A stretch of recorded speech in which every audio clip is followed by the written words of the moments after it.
最近伫台中会当看到这种的斑马线，这毋是画唔对哟，这是专门为目睭无看到的朋友所设计导盲的斑马线。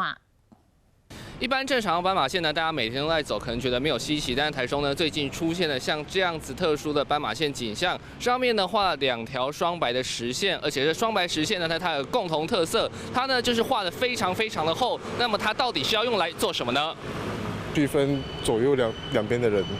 就是往这边走跟往这边走的。 有人又讲是行人的分界线，像讲大路中央这个双线同款，要不若是安尼，应该位于斑马线的正中央，唔是像安尼位于边啊，所以讲又唔对去啊。我觉得应该可能画错。看起来真正有先画唔对去的，不过因为有2、3个所在，拢有台中国家戏剧院附近有12路口，甚至有4个斑马线拢有画，所以讲绝对唔是画唔对去。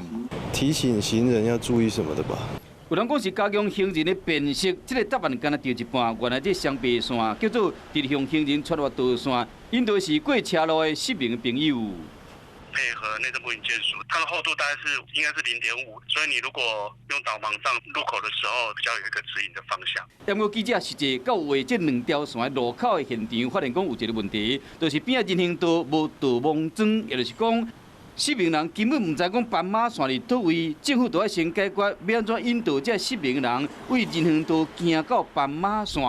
要若无这2条线，永远就无法度发挥伊的功用。